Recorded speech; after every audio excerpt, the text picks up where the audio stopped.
another live recording of the Stacking Ventures podcast. She's Crystal. And I'm Joe. He's Joe. How are you? Great. How are you? I'm fantastic. Congratulations, national champion. Well, we should wait. The We should wait Buckeyes. until Yeah. Yeah. yeah, While because we we got wait to, for people to filter in, we're waiting on the audience to filter in, get in their seats, grab their popcorn. yes, because we have a guest today, Crystal. Yes. Yes. A Yeah. friend. All right. So if please participate, and I'm going to pull up, The um, chat. I'm going to pull up YouTube so that we don't miss anything, any comments you guys have, any questions you've got. But if you do, just put them in the chat and we will be ready to roll. Welcome to our live show. Is that what you just said? Oh, no, you didn't say it in the chat. I wonder if the chat is sticky. Like, if I say welcome to our live show, will it stay in the chat the whole? I don't know. I don't know how that works. I don't.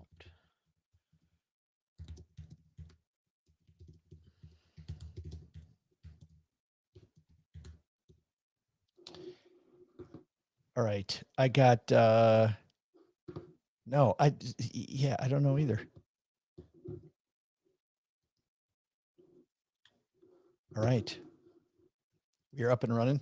This is how the pros do it, everybody. We're up and running. Yes, we just sit From here our on chairs live and type stuff and talk in not half look at each sentences. other. All right. Here we go. You ready? Yes. All I right. think I said that already. Deja vu. Are you still ready? Jinx, you on recorder. 3, 2, 1. Crystal, how many national parks have you been to? Oh, everyone's going to love my answer. 0. Really? None. No. You've never been to one national park? No. Oh No. my good. I This mean, is because going to be there so aren't any fun. in Illinois. Are there really like my trail of You've got Shenandoah travel? next to you Oh, right now. right. And they have the colors, they have the caves, but no, Mm-hmm. I'm okay looking at the You the Blue pictures. Ridge Parkway, Oh yeah, and that haven't been to takes that from either. Shenandoah all the way down Blue to Ridge, Blue Ridge Mountains. all the way down to Smoky Mountain National Park. Oh, Shenandoah. Yes, and then I hear commercials on of all of these things like TV, radio. I've heard these words. Indiana Dunes is a new national park Oh, the sand near dunes. Chicago. I have been then. So in the Did you go summer, to the summer state camp, park? the sand dunes. I've been to the Indiana sand dunes. Yeah, that's the state park, I think, See, which is there we right next go. door. Yeah. Fun. I knew See, someone would know if I've been. yeah, you're close. Well, on today's show, we're going to chat with a friend who visits lots of national parks as we begin exploring this section of the travel world, which I get so excited about. We're going to begin our discussion of some of the best and brightest stars in the national park system with her. She's one of the women behind our favorite conference every year, Favorite. FinCon, Top and favorite. now TravelCon. You're representing us Yes. at TravelCon. Yes, I will be. Yes, yes. I'll be moderating a panel. I actually just found out a few minutes ago via email. So that's How going to be about that? exciting. Wow, that's cool. Yeah. Congratulations. Thank you. Thank you. By the way, congratulations are also in order for something else. Oh, yes. OH. Your Ohio State Buckeyes. It feels good to be national IO. champions. I just say IO there, didn't I? Yeah, there you go. There you Yeah. go. You're welcome. I'll You do that dropped the once ball. just for you, just because we're Yeah, friends. we appreciate it, Mr. Michigan. We're gonna beat you No, guys not this Michigan. year. I'm That's not what right. Michigan. You are not Stop. Michigan, but you're still the state. You're the other Michigan. I detest them almost as much as I detest your Okay. Buckeyes. So, Well, good, good, good. No harm, no foul. but what happens at the end of every episode, Crystal? Well, what did you say the guest name? I don't know if I did or not. I We'll don't say think it you in just a did. second. It's Libby Gifford. Woohoo! Okay. And now we go to at the end of this episode. In every episode, you'll hear our gear of the day pick. If you're looking for best in class gear that's worth the price, head to our Amazon page at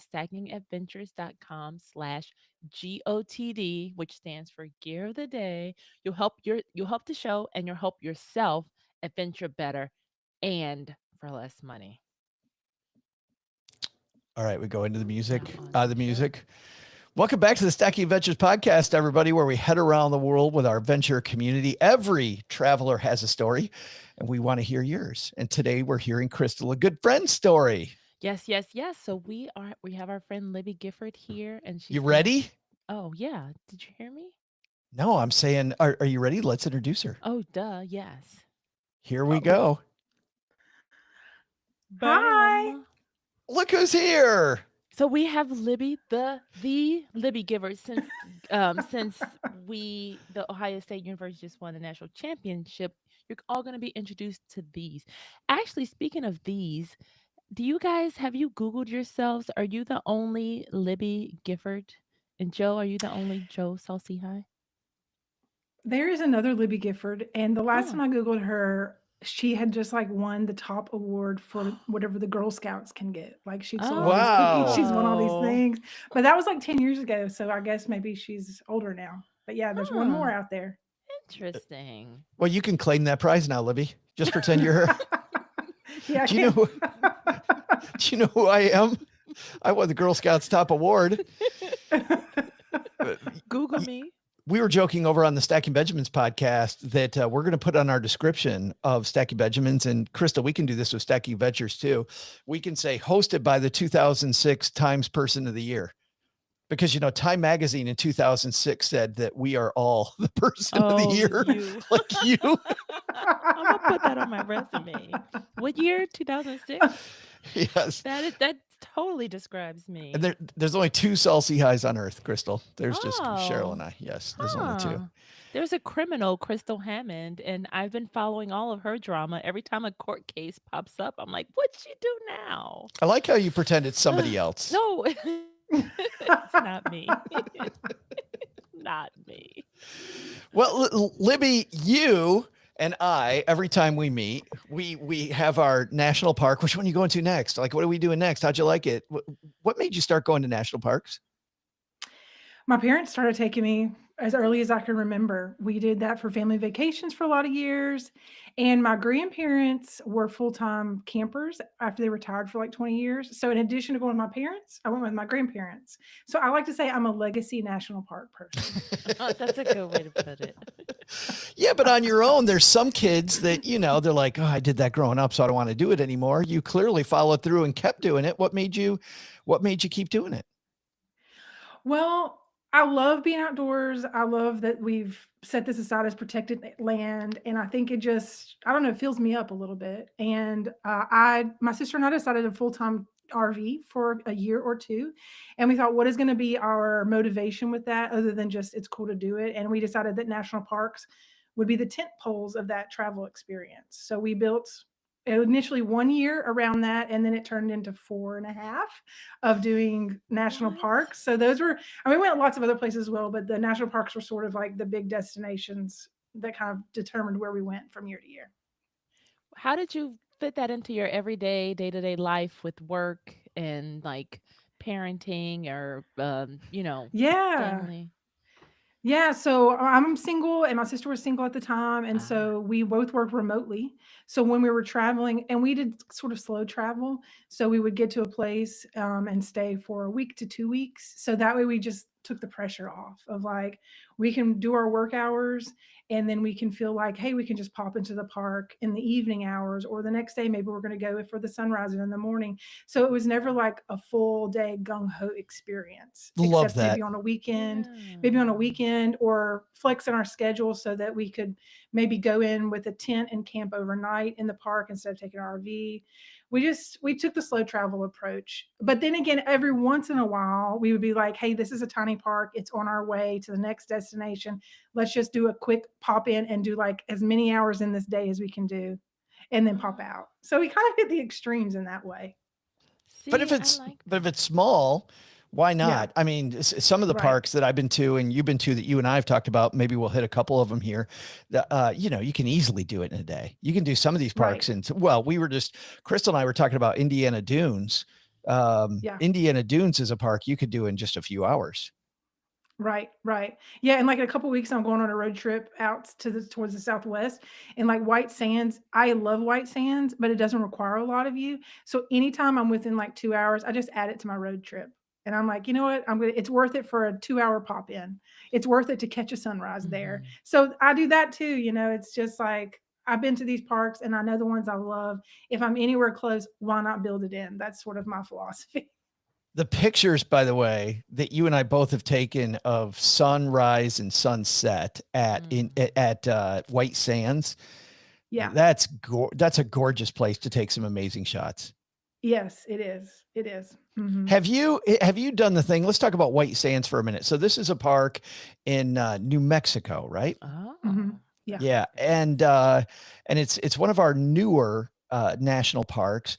But what's interesting about this park, Crystal, is that I mean, it's got this great cryptic name. There's all kinds of white sand there. No. And I know, shut up.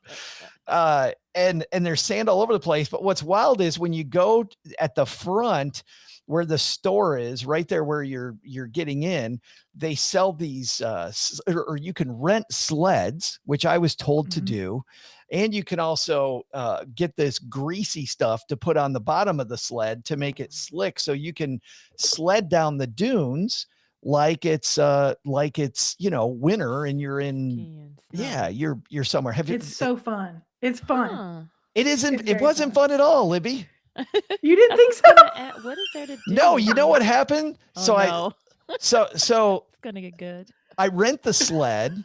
I rent the greasy stuff. I grease the thing up. I go up to the top of the dune, which takes forever because you can't move in all this sand. I get to the top. I point my sled down. My fat ass is way I was like, does that way explain your too bald heavy. spot? I am way too heavy, and that thing would not move no matter what I did. Oh, I could not. no. I'm watching these kids go, and here's Fat Butt Joe. F equals MA. I will say I had a similar experience, and so I just kept going till I found a steeper dune. And then That's- I was like, oh, I'm flying now. Now I'm flying. But the problem with that is then you have to walk all the way back up that steep dune in order to do again and again and again. And walking in that sand will wear you out. It is. It's a workout. It is a Yeah. workout. What a beautiful park. Here's though. what I'm going to say. Yes, here's what I'll say about White Sands and the parks in general. Science was my worst subject in school. I hated it. It was like the worst grades. Going to the parks as an adult, all of a sudden I love science. And the park that did that to me was White Sands. I did a ranger talk, which I always promote. Go do a ranger talk. Sometimes you'll get a boring ranger. Okay. But if you get a good one, it is so worth it. The ranger talk at White Sands was amazing because I learned that's not actually sand, it's gypsum. And so Oh, it will not stick to your clothes. So I don't know if you remember this, but when you're there and you're doing all that sledding, you don't get any on your clothes like when you go to the beach. And then they teach you all this other things, like all of White Sands is sitting on a water basin. If you dig down any number of feet anywhere in that park, no matter how tall the dune, you will hit water. Now that all sounds boring if you just tell me that, but when I'm in the park and the ranger's digging the hole and he's putting the water and he's telling you about this gypsum, I'm like, whoa, I need to go back to science class, well, because when you're out here, Libby, you're in the middle of nowhere and there's just sand everywhere. The fact that there's Yes. water right below you just blows your mind. And you Yes, can yes. feel So it. yeah. So, and the gypsum's cold. It's always cold. So again, it's like, that's another thing I love about the parks. There's always something to learn and it enlightens me to something I thought was boring or not interesting. Yeah. And now I'm like, give me more science facts. Let me be a science nerd because these parks are hands-on in that way sometimes, if you allow them to be. Yeah, no, and the Ranger talks, always make time for the Ranger talks. And by the way, when our kids were younger, doing the Junior Ranger stuff at every park, and they Yes. get all the cool Yeah. stickers and things, worth it. In fact, even after our kids got older, Cheryl and I, Libby, I don't know if your sister and you did this, we did some of the Junior Ranger stuff because it was so fun. Yes. Yes, and I just went at Thanksgiving. I took my niece to Big Bend, which, by the way, I think they have the best Junior Ranger programs. They have the basic one and all these extra books, and that's all she was into was the books. And you can earn extra patches there. And she was teaching me stuff, so she was like my little Junior Ranger, giving me all the facts while we were driving around. I was like, the Junior Ranger program is very fun. I think it's a cool thing they've developed. A Big Bend National Park in the south of Texas. This was a park that when I went to this park, Libby, I didn't know what to expect. We went on Memorial Day weekend, which people say by then the park is closing up for the summer because Crystal, it gets Mhm. so hot there that Oh, and so good. dangerous. They don't open Yeah, it for the right. entire Yeah. summer. So it was the Exactly. last weekend the park was open. A lot of the stuff was already closed.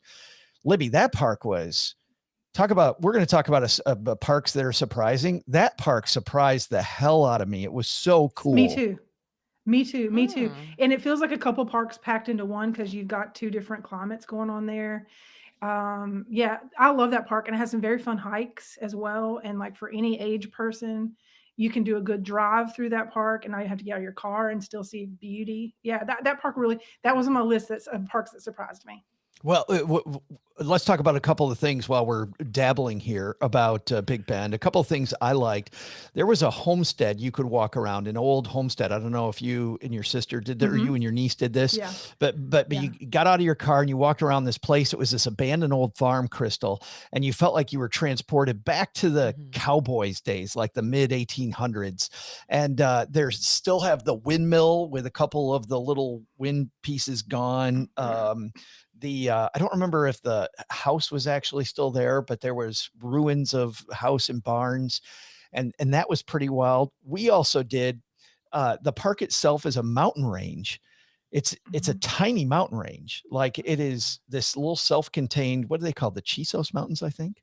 Yeah, the Chisos Mountains. Hmm. Hmm. And so Cheryl and I did the all day hike where you hike up to the top, which is these back and forth back. It burns going up this to the Yes, I've top. done that. That was hard. It was hard.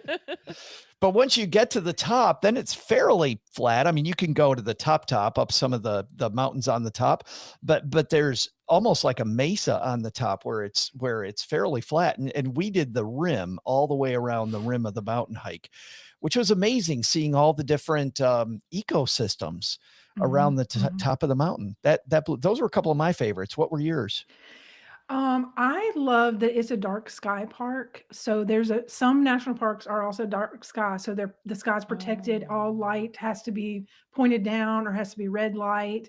And it's the largest dark sky section of the world, the largest. wow. So I have never seen stars like I've seen them in Big Bend, and they have a lot of programs around that. And I've been twice. The first time I was like, I'll just skip these dark sky programs these rangers do. But this most recent time with my niece, I thought she'd be into that, and that was such a cool experience. They understand about stargazing. They bring out these huge telescopes you have to like climb a ladder to get into to be able to look at the sky. I mean, it was just really majestic. I don't use that word very often, but I love the dark sky program that they have there. Um, I also like there's a really cool hike that runs along. It's called the Santa Elena Canyon, and it's part of the Rio Grande River. And it's a very fun hike that just tracks along the river there. Wow. And I like the vegetation and the foliage that Big Bend has, all that desert stuff I'm into. So it's a unique park. It took my breath away. Like when I drove into that park for the first time and see the huge scenic view, I was just really shocked that that was out in West Texas. It's one of the only places where I've driven over 100 miles an hour and I wasn't worried about it because you can see forever. And there was no Yes. car. There was not No. another Oh, car. goodness. Mm-mm. And The by the other way, thing, I Libby, think that. Oh, yeah, go were ahead. you thinking about saying while you're doing the dark sky program, did you start singing the stars at night are big and bright deep in the Yeah, someone heart of did. It wasn't Texas? me. Someone did. Yeah. But everybody I clapped was though, right? gonna, yeah, I was gonna say it's not a highly visited park, so I enjoyed that. Like Oh. a lot of these parks are super saturated, and while it was busy, I was there at their peak season this year, and it was like, yeah, it was a little struggle to find a parking spot, but after 10 minutes, I could, and that Yeah. Okay. was a really breath of fresh air when it came to the national park system. Not right now because a lot of them are just overpacked, and that was nice about Big Bend. You got to work to get there, and not everybody wants to put in that work. It is a When ton did of you work to get go? there. Yeah, when is peak? When it was considered peak season? Peak is there. They say Summer? peak is Oh no. Thanksgiving week, Oh. Oh. because the weather is just now Yeah. hitting like the 70s, and then it's really cold at night. And that part Mm. gets super hot, like 75% of the year. Yeah, when So, we went, it hit 114 degrees. What? So then, oh okay, my gosh. how do you prepare for this? Because I'm hoping you have a lot of snacks because that's what's first on my mind. And I know it probably Snacks and speaks to water. what kind of gear too. Yeah, we had tons of Hmm. water with us, Libby. Yeah. Yeah, I just load up like I have some huge water jugs and I just always keep them loaded in the car. And yeah, just wear the right kind of clothes to Yeah, the breathe in clothes. and Okay. yeah, There's take a also a break. That's the thing, there's a take the s- breaks. there's a state park next door, and there it Mhm. was a company that did a kayaking adventure down the Rio Grande Oh, River. I want to do And that. so that was the day it hit 114, and I was kayaking with my butt in the canoe or in the kayak, but both feet were Oh, on either nice. side out in the water because it was so damn hot. And it was great, by the way, to be kayaking down the river, half in the Oh, water was man. fantastic. Yeah. I would love to do that. Me That's something I haven't too. been able to do. The water's always low because I go in the fall. So I need to make a spring trip and get in on the Okay. kayaking or the rafting. Well, one thing too, before we move on, when you talked about the parks being crowded, I had a gentleman at one of the parks, it might have been at Yellowstone, who told me a rule that besides the most very popular, super easy hikes have always been true. And I don't know, Libby, if you found this to be true, but it has been for me. He called it the 100-yard rule, which is it's hard to get a parking spot. It's hard to see the stuff along the road. But if you can just find one of these trails and get 100 yards off the road, it's horrible, but hardly anybody Mm. gets out of their damn car. I mean, Right. so once you get 100 yards down a trail, usually you're fairly, secluded and get the park much more to yourself. Yeah, I agree with that. I've never heard it in those terms, but yeah, I agree with that. And two things we kind of live by when it came to park busyness is a lot of people don't come in before 9 a.m. and a lot of people leave by 3 to 4. And there's a lot of good time in that 3 to 4 window. Like usually the weather is cooled off where you are, and those are some good like 3 or 4 hours. You can still get a lot done, Yeah. and a lot of people the park is just emptying out by that time. So I either get up real early and try to get leave a park by 10 or go in late in the afternoon, and it's a lot better. And a lot of these parks that are on reservation system now to get in, even a lot of those reservations end by 3 or 4. Mm. So I kind of try to like book in my day and then maybe take the breaks in the middle. The other thing is, if you look close enough or if you ask the right ranger, they will tell you there are a lot of back roads or off-roading. And I always had like a truck or a high level vehicle, and those are some of the coolest things, and no one's on them. Mm. There I've been to several parks where it's like, okay, I saw on this park map there is a dirt road back here. What happens if I take that? And there we won't see anyone. We won't see Oh. anyone else, Yeah. and that's some of my favorite things because you're seeing the park and you feel like you're the only one there, and you're away from the crowds. The only place I would not do that for Cheryl's 50th birthday, she wanted to go to Death Valley National Park. Mm. I like Death Valley. Yeah, I love Death Valley, but there's no way in hell I'm going down that dirt road by myself because No. you hear all the stories. They tell you the stories of all the people that go down those dirt roads, and Mhm. nobody goes down for 3 or 4 days, and there's dead people. Huh. Yeah, Yeah, I would only do it in like, yeah, those Death Valley is an extreme environment, and so I'm like, yeah, I wouldn't do it there. I definitely yeah, wouldn't do it there. yeah. That is the only place. And I was freaking out by 10:30 every day. I was like, we got to go back to the hotel. Like we Yeah. got to. It's time. Yes. Yeah. We get out there early. Yeah. It was nice, but by 10:30 in the morning, it was hitting like 90, 95 degrees, and it was about to Oh, get hotter. And What yeah, 9 what time a.m. of year were you there? we were there late September. Late September. Oh, yeah. Okay, I was there in, like, early November, and so it Okay. wasn't hot, but it was windy. I mean, I remember Oh. there was a sandstorm so bad, we just went into our camper, and all you could see was just brown on the window. I mean, it was Wow. like and every day, midday was like that, and I was like, "Okay, we will not I, be going into Death Valley in the daytime." I was surprised by how much I liked it, though. I'm glad to hear you really liked it too. It was also on my surprising list. I thought it felt like 3 or 4 parks packed into one because it had 100%. so many different regions that's got the dunes, it's got the salt flats, it's got that painted desert area, a lot of different things, and also not as visited. I feel like it wasn't very saturated with people. We could get where we wanted with no problems. We Where is went on Death Valley? a Death Valley's in California, right where California meets Nevada.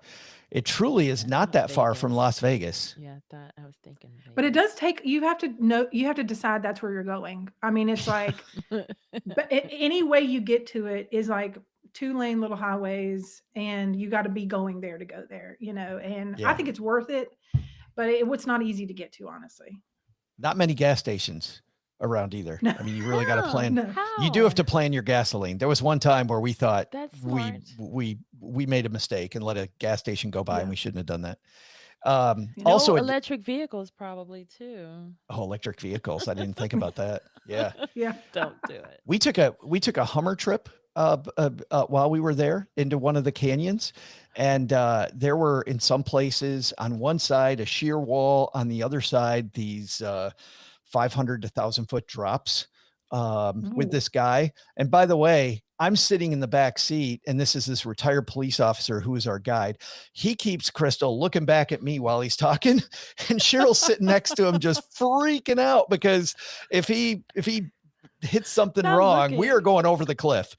But he didn't care at all. But we went back into one of these canyons, and there was an old settlement back there where these shysters seeded silver into these mines. They took a little silver and they put them in the mines. Mhm. And then they told people that somebody had struck silver.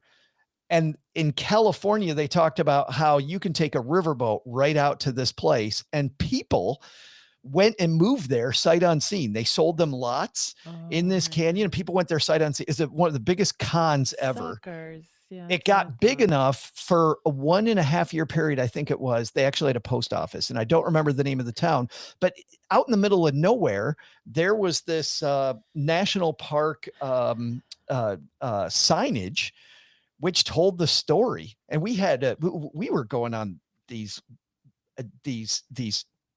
really difficult roads to get through these canyons to get to this place.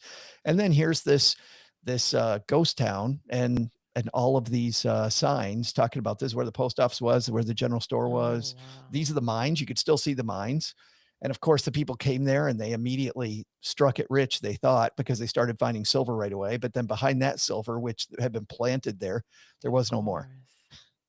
I don't know if you That's made it there, crazy. Libby, but No, yeah. I didn't. I did not make it there. well, I want to go back because there's so much to see. Yeah. I didn't There's so realize how much to much see there was to there. see. And I think like a lot of the parks too, in the Death Valley area in general, there's a lot of stuff because like a lot of parks have other things around them. Like they'll have a national forest that's amazing. They'll have other areas that are really similar to what you're seeing in the park. And Death Valley has a lot of that too. Like there's other stuff in that area. So I want to go back to Death Valley for itself and then the surrounding stuff as well. You could spend forever. Can we Well, have s- FinCon Forest? Because we had ski, we had beach. Let's do FinCon Forest. We'll be close with Portland next year. We'll be close. It's Portland adjacent. I mean, it's forest Oh, adjacent up there. okay. We're going to go, by the way, with FinCon. Cheryl and I and some friends are going to go, and we're going to get Crater Lake National Park done. Great. I love Crater Lake. Mm. That's on my list of surprising parks. Like I thought, I'm going to get out there. It's this big lake, blah, blah, whatever, you know. And listen, I should never underestimate the parks because I do think every park has something worth seeing, even if it's all about how you perceive it, right? And they're so different. Yes, they are. But Crater Huh. Lake, again, that's another park. You got to go to that park to be going there. It's like 4 hours away from anything.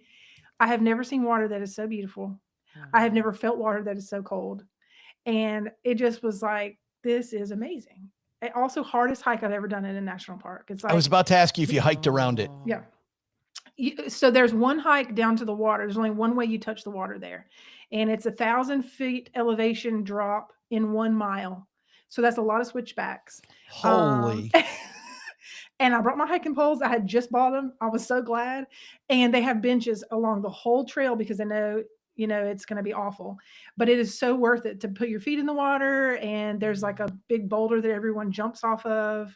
And it's just a really fun experience once you get down there because the lake is so far down. Like when it's, you know, it's a crater made from a volcano. So you're up high when you drive all Oh. the way around it. And so you take this trail all the way down. I definitely do that, Joe. Definitely take the trail. Yeah, it even looks like the caldera. It totally Yes. looks like the mouth of the volcano. Yeah, Yeah, really. it's cool. We were on our way there, and we went cross country skiing while we were out there at this resort that was very close to it. We thought it was close to it. It turned out we had another hour drive then. We had to go around the lake to the other side to get in. And it took so long to cross country ski that by the time we went into Crater Lake, it was snowing like hell. We were almost out of gas. I wasn't sure. And the Ranger store had already closed. And they said on their website, the gas station's also going to be closed. And my son, by the way, who's been there, who was with us, he was like, no, we can find somebody that'll open up the gas station for us. He goes, they'll open. I'm like, I'm not gonna risk that they're gonna open up a gas station for me because I'm praying. And the snow's coming down. So we ended up we were on the road into Crater Lake National Park at 5 p.m. and we ended up turning around. And that hurts my heart. And yeah, I'm so made sorry. it all the way there. Yeah, that wasn't great. Okay, we have completely abandoned ship on our format. Which is fine because it's fine. Every traveler has a story, and Libby's got stories. Let's talk about your favorite park. What's the favorite? Okay. I'm going to give 2 honorable mentions. This is a difficult question. My honorable mention is Glacier. Glacier is my honorable mention because I think it has something for everyone and is accessible for people at all levels, from sitting in your car to doing a rigorous backcountry hike. And fun wildlife. My other honorable mention. Wait a minute. In Montana. Yeah, can we spend some time on Glacier before you go on to your others? Yeah, Glacier's in Montana. It's like right up close to the Canadian border. Oh, by Canada. Yeah. We did a trip, Crystal, that was Glacier National Park, and we spent a couple days there. We stayed at both of the lodges that were there, Many Glacier Lodge, and I don't remember the name of the other one, but the other one I like better. Are the lodges?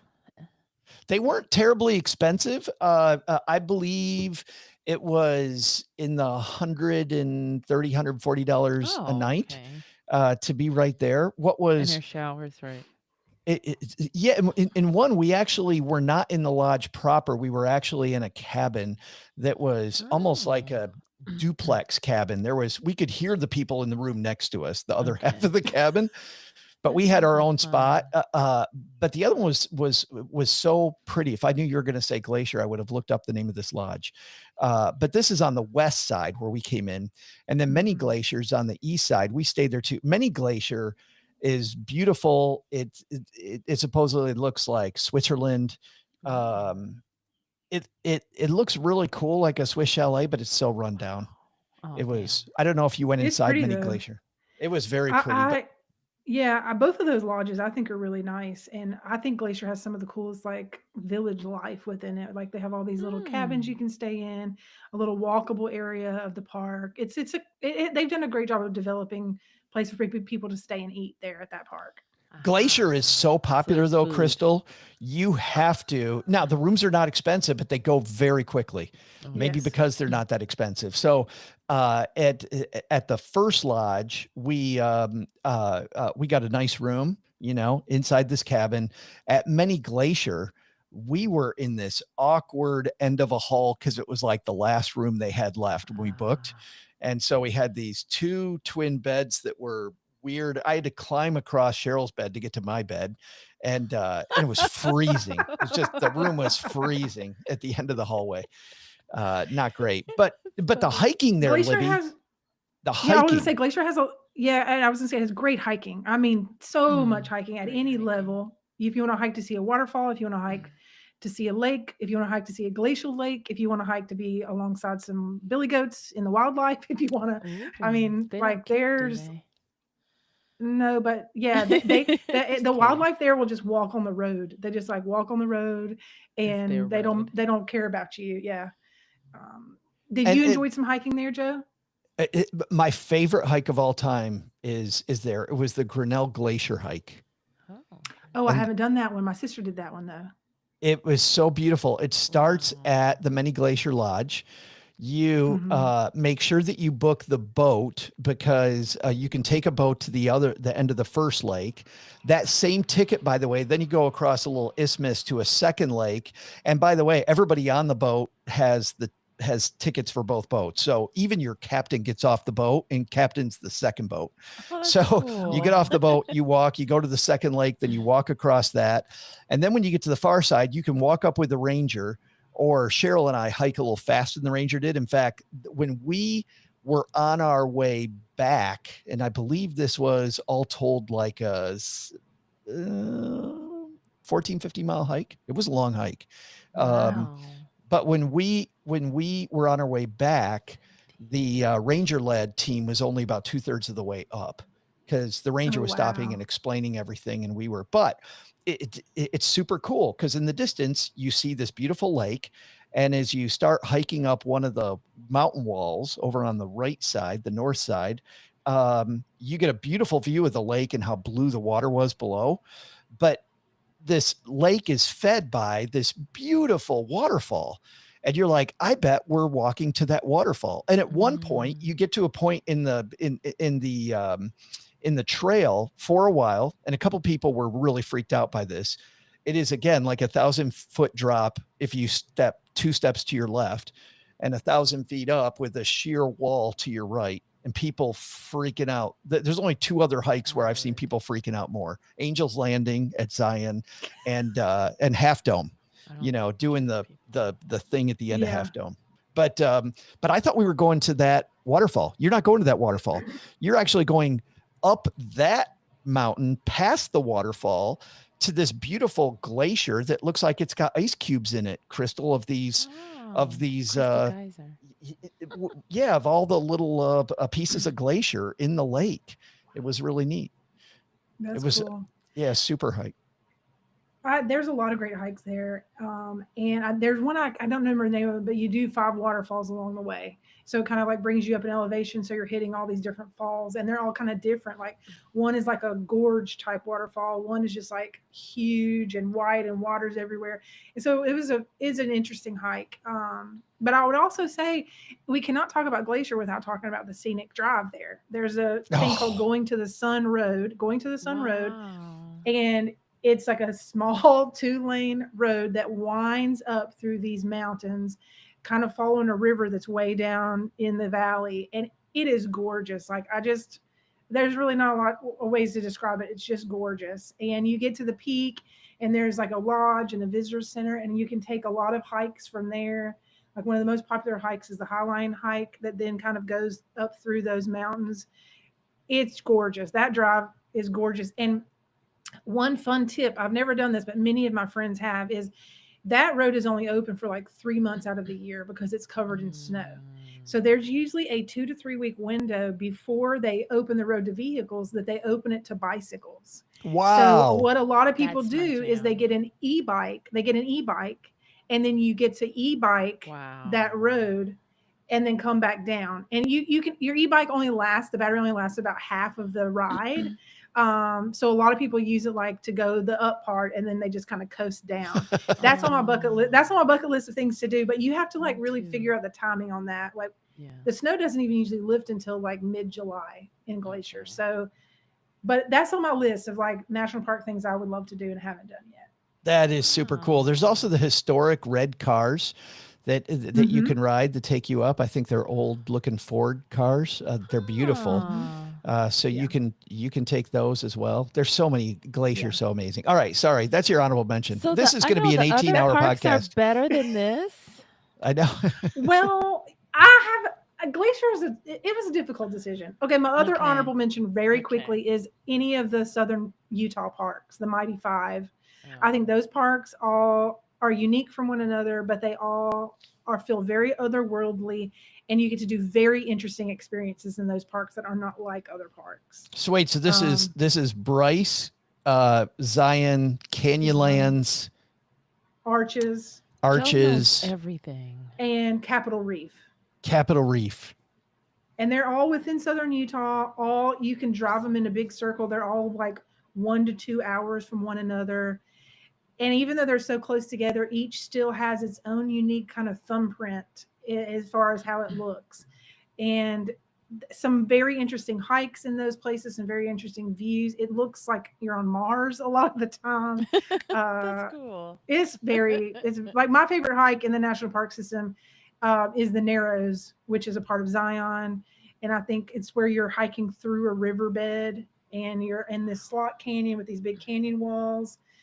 And in addition to being at those parks, all of that area just has other stuff outside of the parks. Like we spent months and months there and feel like we just barely scratched the surface. So Ah. Southern Utah is my other honorable mention. That's But fabulous. my The only one of favorite, those that I've done is Zion. oh, it That's the is. only one I've done. Yes. And the Angels It's Landing hike is one of my all-time favorite hikes. And it's also the one yes. that I will never recommend anybody ever do, Crystal. Oh. It's scary. I didn't do. Did you do the full hike, Joe? Because I I stopped did. at Scouts Landing, which So is just so did before the Cheryl. section of the chains. Yeah. Yeah. Yeah. Yeah. Cheryl went up those stairs, the back and forth. It's Walter's called like Wiggles. Walter's Wiggles. Yes. Yeah. Up to Scouts Landing. They had rangers up there and they had some big birds they were talking about, which was interesting. And then Cheryl looked at the Angels Landing hike, which Crystal, there is, they have drilled into the rock, these posts, and then they put a chain. And the reason there's a chain is because there in some places is maybe 4 feet with 1,000-foot drop on both sides, and you're hanging Like you're on to going this up. chain. You're going up this mountaintop that almost looks like a backbone, just kind of like bent, Yeah. and those are the little stairs you're taking. I watched the YouTube video and felt satisfied enough. But Yeah, that would be I let me. my sister go on and do it. She said she would do it once and never again, but she said it was That- worth it. That was me too. It was funny on the way out there. I was going so slow. And what drove me crazy was there were teenagers who were going about twice the speed I was. And that's the problem is they're passing you and they're wiggling the chain. And if you let go of the Oh, my chain, if you goodness. stumble at all, you're dead. You cannot stumble or you're dead. And people die there every year on this hike. Oh no. Okay, that's In the past year, they've like really put a lot of permitting around that, so they can squeeze the numbers down, so less people are going, so they have less of that congestion issue that makes it dangerous. And I was there this summer, and I wasn't trying to go, but just out of curiosity. It's like they only allow so many people to do the chains now. good. Everyone else is free reign to get up to the Scouts Landing before that, which I was actually happy to read because I felt like it would make it a more enjoyable experience and safer, honestly. The other hike that we did there was the high walls where you put the water you put on waders. Yes, the Narrows. Yeah. Yes. That's a great Yeah. hike. I've done it about 3 times now, and it's so fun. I never tire of that hike. But yeah, the water's so cold. I've done it in December and November and July, and you rent these neoprene pants and these Mhm. water shoes, and you take this big stick because you're walking on all these big rocks, and You're basically cool, though. hiking up a river, Crystal. Oh. And sometimes there's pathways along the river, but in lots of places it's so narrow, the canyon's narrow and it goes straight up on both sides, and you just have to go in the river. So you are walking in Wow. the river, Yep. not on a trail. Path. Wow. Yeah. And those walls are like That's this bright unreal. orange color, and they're so beautiful. It's a cool experience. I will say, this last time I did it, I think I busted it 3 times because the water was a lot higher. The water at one point when I was there in July was like chest height. There was a no. section that was chest high. Oh Lord. So I went in prepared, and then I lost my footing a few times, and I was like No. fully in the water, Nope, But not it. We had a it's friend- fun. It was fun. We had a friend, we were afraid she was going to drown because the water got up over her waders and it was pouring into her waders, which Oh, then, that's scary. become, then they Heavy. become anchors. She Yeah. decided to take a quote shortcut and learned that she shouldn't have taken a shortcut. Oh, well, there Going you the other way. go. Yeah. We almost Yeah. lost Christy. Okay. Jeez. Your Okay, favorite. favorite. So wait, what park was that one? That's Zion. Zion National Zion. Park. Mhm. Okay, in Utah. Mhm. Okay. Yeah. My favorite park Drum roll. is Olympic National Park in Washington. I'm Olympics in headed back Washington. there in 2 weeks. You are. That's exciting. So you have been. Then. We made a mistake though. So my son lives in Seattle and we made a mistake, which was if you're staying in Seattle, do not try to do a day trip out to Olympic National Park. It's too far away. We got there, we did the whole rainforest walk and we did one Mhm. other walk. And then we kind of drove along the edge of the water. So we saw just the Mhm. pretty views along the edge of the water, but that's it. Basically, We Yeah. hiked for maybe 2 hours and drove back home. Aw. Yeah. Yeah. That's the thing about Olympic. I think if you are going to do Olympic, you need to understand it takes time. I have people message me all the time like, "Oh, can I do Olympic in 2 days?" I'm like, "You cannot do Olympic. It, Oh, it not takes in time to two? get there because you have to get in to Seattle, and then it's a 4 hour drive really to get into the park. And then the park is very large and it has a lot of different regions to it, which is why I love it. It has a mountain region called Hurricane Ridge that has, it looks almost like the Alps in some places. There's some cool scenic overviews. There's some really wonderful hikes, short hikes, overnight hikes, things like that. It has a rainforest region that includes some hikes, and there's actually several rainforest regions kind of scattered throughout. It obviously has a coastal region that is very spread out along most of the coast of Washington and has some interesting beach hikes, and the beaches there all look very different. And then it also has a lake section that is Mm. just gorgeous. So all of those regions, Wow. it requires a lot of driving if you're going to try to get to everything. And I just think a lot of the park, there's activities to do, but there's also things that you just want to immerse yourself in and enjoy. Like Yeah. go have a lake day at the most beautiful lake, Yeah. go enjoy, just be at the mountains, go be at the beach. And I think a lot of people are like, how much can I check off this list of things I'm seeing? And they don't really give the time that that park is due. We're So, not we're not going to spend enough time again because it's just a long weekend. yeah, I'm but giving a it's better talk. than nothing. I'm giving a talk in Seattle, but we did learn our lesson. We're going 2 days now instead of one, Good. and we've already done the rainforest piece. But I got to tell Yep. you, I never got the heartbeat. Like when you feel like you got the heartbeat of the park. Like Yeah. there's always like at White Sands, I didn't get it at first, and then we went all the way to the back, and when I made it to the back, then I was like, oh, here's the heartbeat. But we took all Mhm. the nice little walks ahead of time, the nature Yeah. walks on the way out there, and I got a feel for it. But when I reached the back of the park, I'm like, oh, here we are. I Yeah. still haven't gotten the heartbeat of Olympic. Like I don't really feel like I know it. It's hard because it feels a bit disjointed, and like it's like when you go to Glacier, you're in the park and you're out of the park. Olympic is like, I'm in this part of the park, now I'm driving to this other part. Am I in the park, am I out of the park? It feels a little disjointed because it is all these different biospheres and regions. And that's one thing that makes it interesting. It's incredibly diverse in that way, but I understand what you're saying. Like it is a little bit hard to figure out like what's the through line here. I don't think it has one. I just don't think Yeah. it has one. Yeah, Well, that's but I good. Then love I it. didn't miss it. There just isn't one. No, there just isn't one. It's like it has these 4 sections, and each one has its own vibe, and it's like just drop in and do what you can there. Um, One thing, so I'm from the South, so I think one reason that park appeals to me is it is such a diverse uh, nature than what I experienced growing up, right? So the coast there is way different than like the Gulf Coast. It's like sea Okay. stacks. It's sometimes the sand is black, sometimes the sand is purple, sometimes it's Oh. white. It's going out there Purple? and understanding like the tide charts. Well, I forgot to mention this. I lived in Olympic for 4 months. One thing that the Oh. parks have is they have a really awesome volunteer program, and they were looking for campground hosts. And so we Wow. signed up, my sister and we were campground hosts for a whole summer at Olympic. So I did get to do a lot more than the average visitor did. What'd you have to And do as a host? every park does it a little bit differently. Olympic was free place to park my camper with full hookups in exchange for 3 days worth of just existing in the park and answering questions. And if a ranger needed help, like checking fire pits or checking people in or things like that, it was minimal work. Wow. And I got to, yeah, we stayed at 2 different campgrounds during that time period. One was at Claylock Beach, which is their more traditional style beach where you can just walk out and it's just sand. And another one was at called Rialto, and it has one of the most famous hikes at Olympic. And that beach there is, instead of sand, it's all rocks. So that's a really interesting beach vibe.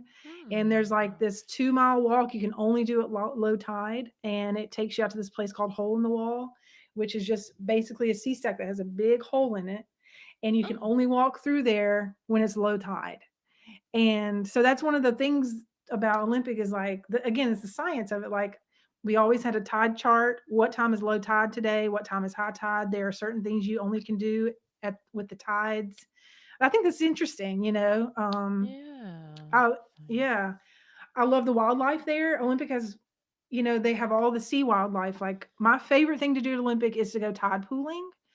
So it's like, what time is low tide today? And then go out, and all these sea stacks, these big rocks coming out of the sand, have living creatures in them. And they have some of the best tide pooling in America is out there. So you can go out with your boots on and just look for sea stars. You'll find Mhm. hundreds and hundreds of them. Anemones. Every once in a while, you run into an octopus, sea snails. I mean, Oh, it's so fun to see things like that in the wild. That's And yeah, that's so I cool. love yeah, I that. never heard of Yeah, that either. yeah. So that's the beach part of Olympic. The lake there is just gorgeous, and there's some beautiful things around the lake that you can hike and do there. I think that drive Joe mentioned where you're driving along the lake is just like really beautiful with these huge evergreens. Again, that's not the trees I grew up with. So I think Yeah. part of it for me is like I'm just in awe of that. It's so different than what I'm used to. Yeah. Um, Oh, We also, yeah, for us to get there, you can go a really long way there, or you can take a ferry. yeah, We already made sure we secured our ferry ticket. So if you're going there great. from Seattle, secure your mm. ferry ticket ahead of time. It still is first on, first person in line, first person on the boat. But Yeah, but taking ferries around Seattle, I've never had a problem getting on the boat that I want to get yeah. on. I love doing that. It makes it a fun. I think it's fun adventure just getting to Olympic. Honestly, I think Mm. it's, you take the ferry. I never did that growing up. It's just not part of our world here. So that's an interesting extra thing you get to do. We ate at a cool breakfast restaurant in one of the cute little towns on the way out there too, which made it Hmm. really fun.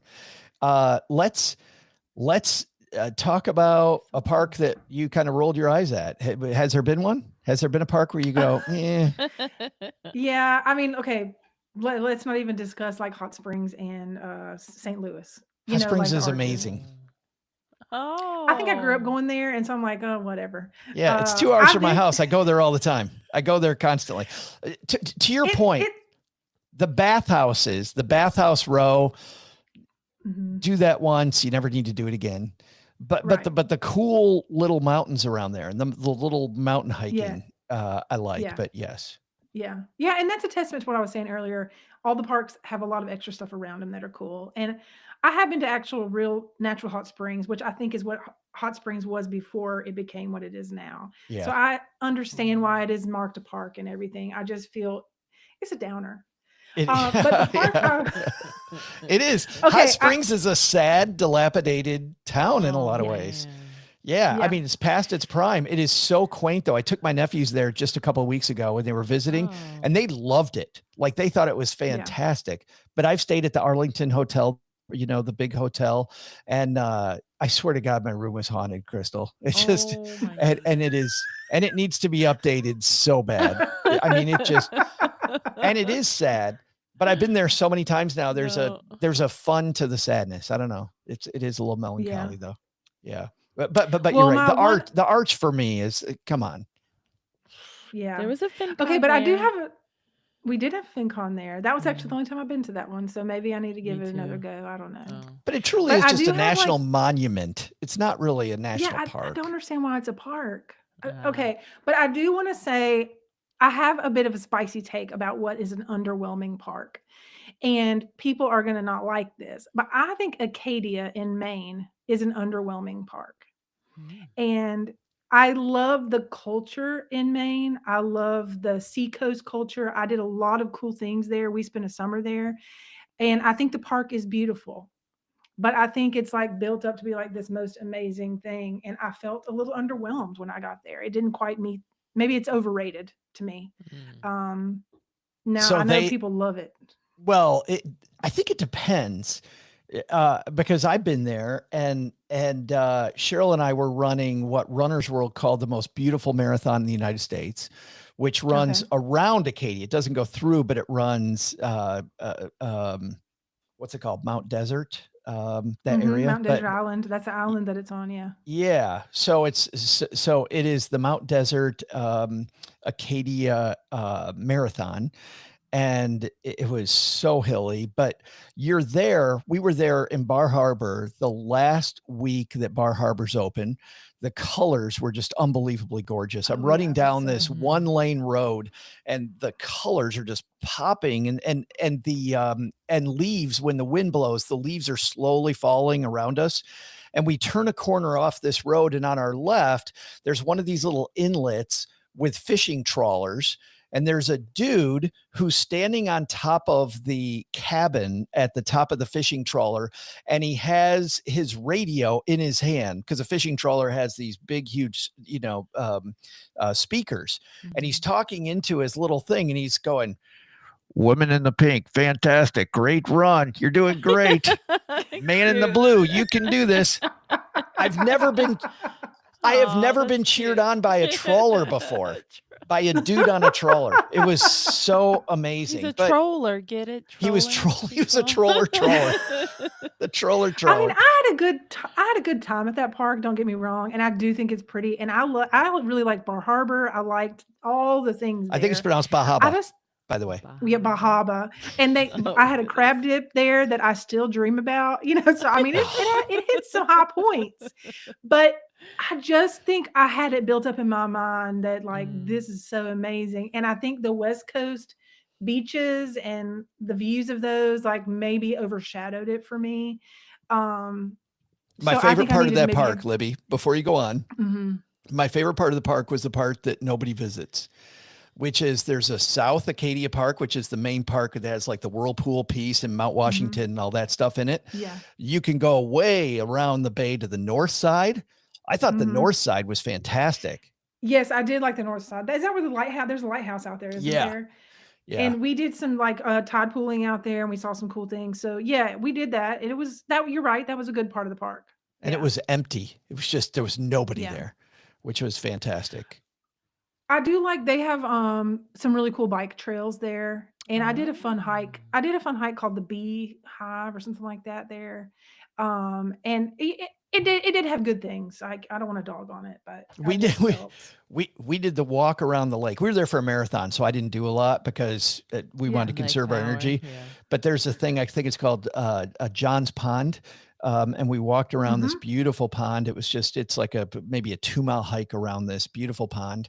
And then we did, of course, this is something anybody has to do that goes to Acadia, which is go to the top of Mount Washington for sunrise. Yes, Because Mhm. yes. you will be the first person when you're up there, Crystal. You're the first person in the lower 48 to see the sun that day Oh, if you're on the top of the Yeah, wow. mountain. it was gorgeous. That was really a gorgeous experience. Yeah. My Well, now maybe I favorite do like it. Maybe I my do like favorite it more part of that than story, well, to your point about the beauty too. So you're up there, and there's a bunch of people up there, but everybody's really quiet just because it's so Mhm. serene.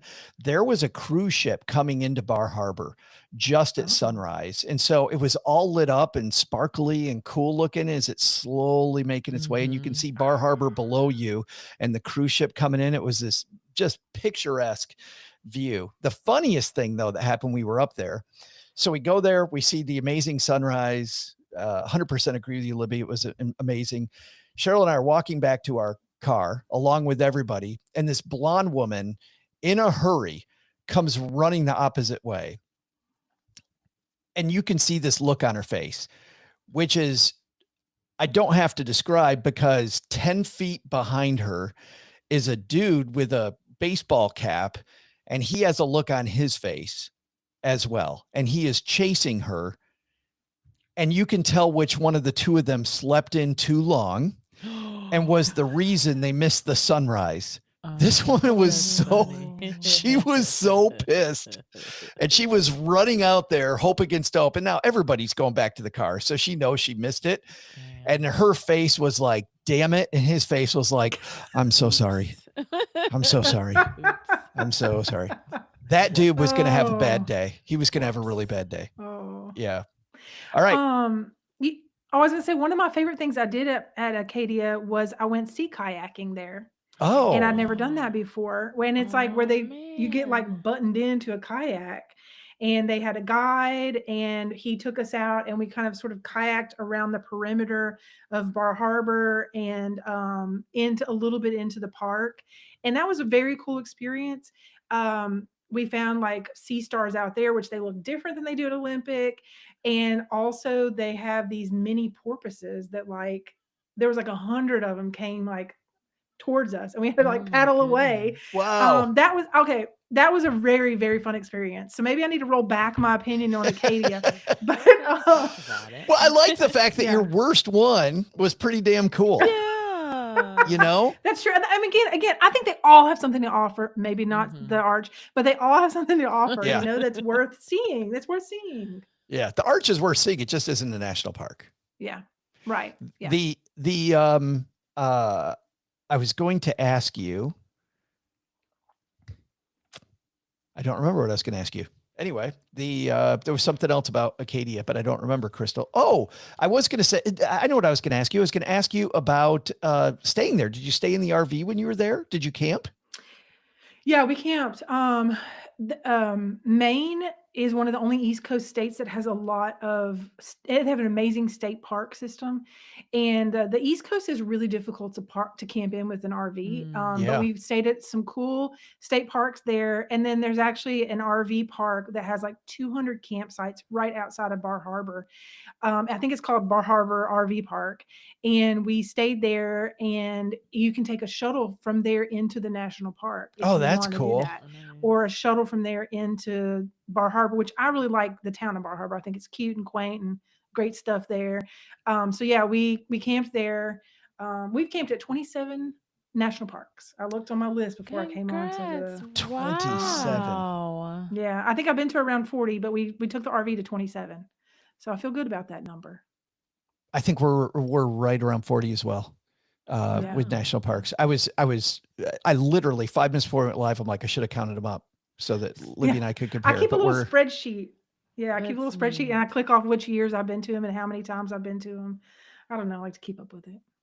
So the RV is parked now. Like if people wanted to fly in and join you on a on a Yeah, well, leg. I transitioned out of full-time RVing this Okay. past year. So it is permanently parked, and I haven't used it in almost a year now. But I Okay. did so I'm living in Louisiana now, but I actually purchased, I think 2 years Snow. ago or a year and a half ago, I purchased a rooftop camper for my SUV. And so I've done a lot of car camping in parks in the last year and a half or so. oh cool. So that's kind of, yeah, that's a new way to do it. It's a little bit more nimble, and I can get into parks at the last minute. Because just like about the lodges filling up, the campgrounds fill up so quickly as well. But if I'm just going to go in for like 1 or 2 nights here, I can do that. And we also, with the RV, and for me with the camper tent top, we stayed on a lot of public land. The Bureau of Land Management is federally owned land all over America.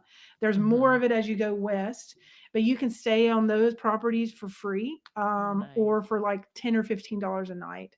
So a Hmm. lot, like when we went to Glacier, we stayed, there's like in any national forest also usually has free camping. You just have to like be prepared with your own water, your own electricity if you need that, solar panels or whatever. So that's how we made our travel cost effective, was doing that. Now, I mean, we have the upfront cost of the rig and everything we need to do in order to camp an RV. But for us, over time, we learned that camping on BLM or private, public land really cut the cost down. Nice. What Utah has like 50%, 50 something percent of that state is public land. So it's the best place if you want to try that kind of accommodations. It's a great place to try it. You can take your tent, you can take a camper, a We lot of saw it all places over allow you to rent campers. around Zion, just Yes. people like it literally looked like they pulled off the road and Yep. just went Yeah. anywhere. Yeah. There's a lot of that in Washington. Like in Olympic, we didn't talk about where to stay really, but there's a lot of national forest there. So national forest roads kind of go back in, and they'll have little campsites just off of there, and you can just stay overnight. So I've really done a lot more of that. Well, we did a lot of that with the RV, but I've done a lot more of that with the tent top as well. I'll do like Mhm. 1 or 2 nights. Like I went to Glacier on my way to somewhere else, and I was like, oh, 2 hours from Glacier, got to stop. And I was able to get a last minute campsite for one night, and then I stayed in the national forest outside of the park for the second night. So it's an easy way for me to do it. I feel comfortable doing it. I know that's not everybody's jam, but it works well for me. It is Nice. mine. We just have never gotten the equipment. And so we stayed when we Yeah. were at Acadia, we stayed at it was called the Chocolate Chip Airbnb. Um, and it was actually called the Chocolate Chip Inn, but it was an Airbnb inn. And these people were so nice. It was so cool. That's awesome. We're staying when we go to Olympic because there's all those cute little towns. We're staying at Yes. a neat little tiny family run hotel. I don't even Oh, I remember the love it. name, but Do you know I'll what town report it on it is? later. I don't. Tell me I what. should have had I Okay. known we were going to talk Olympic. I would have been prepared, but I will come back with a trip Sorry. report for everybody Yes, on that one. please. Or tell me where you're staying. I'll give you all the great places. I mean, I will definitely text um, you. Oh no, I'm definitely texting you because okay, good. yes. Yeah, that's well, let me say this because about Olympic really quickly.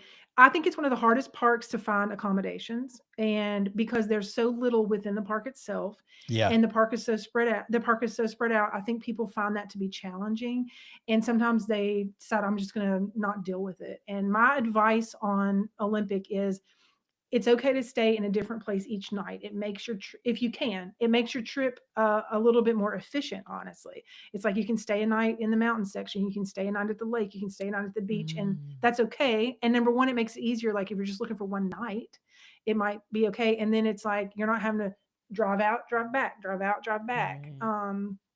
And Yeah. also, Washington has a lot of like off the internet places. So, like, Google Maps is your friend. Just like get on Google Maps, scour the map. Okay, this looks like a cool little cabin. What are they? How do I reach them?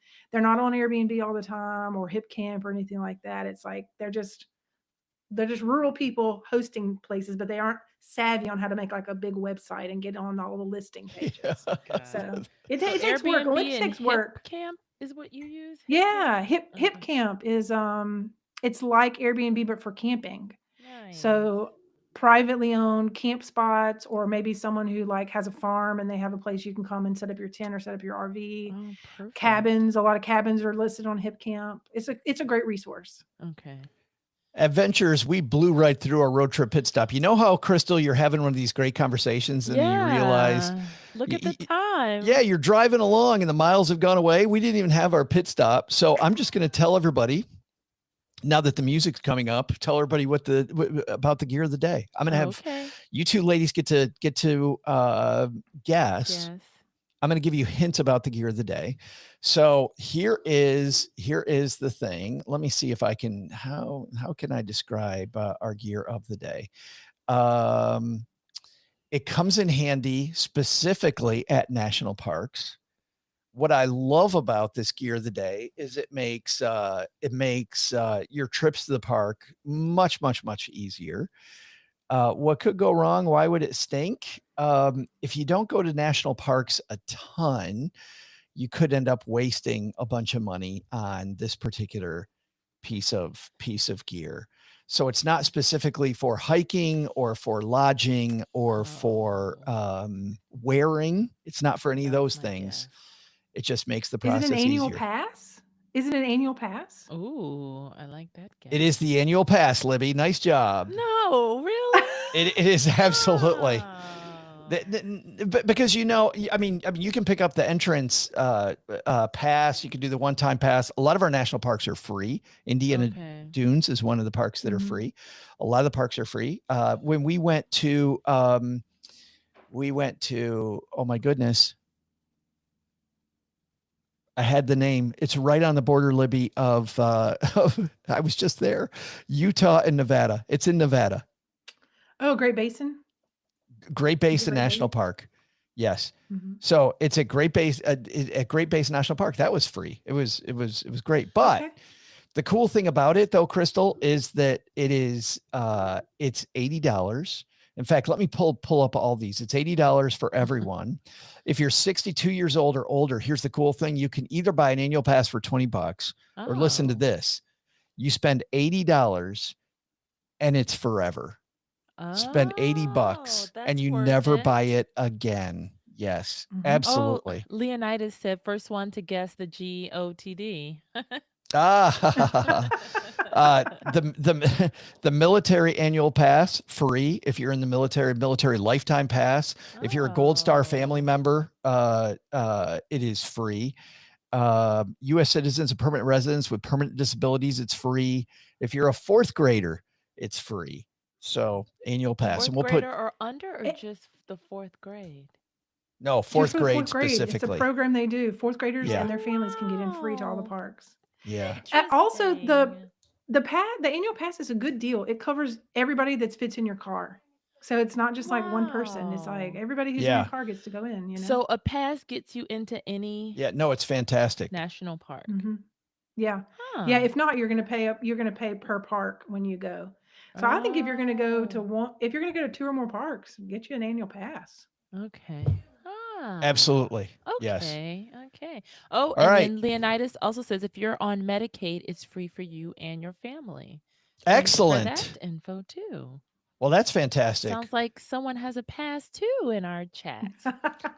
Well, Libby, so let's do this before we say goodbye. You work with travel creators. If somebody is as a member of our community, they're one of our adventurers, but they also have their own travel stuff. Let's talk about TravelCon for a minute. When is it? How does it work? Sure, TravelCon is a business event for travel content creators. So if you're writing about travel or you're YouTubing, you're doing a podcast, it's for you. And we're helping you learn how to create better content, how to grow your audience, and how to monetize what you're doing. Our next event is coming up in March, 14th to the 16th in Tucson. And it's a great time. We have, you can come hang out with other travel creators. We have destinations and boards. Travel brands are there. You can do one-on-one meetings, maybe learning about what they need, how they want to partner with other creators. Our education sessions are all creator led. So it's a good time. This is our second year to be doing it. The team that we are now doing that, and we've had a great experience so far. And it's a lot of fun. It's fun to be with other people who are passionate about travel. Yes. I'll be there. I'll be moderating a Yeah. panel. Sounds Yes, Crystal and good. I and you have can talked learn about more. Yeah.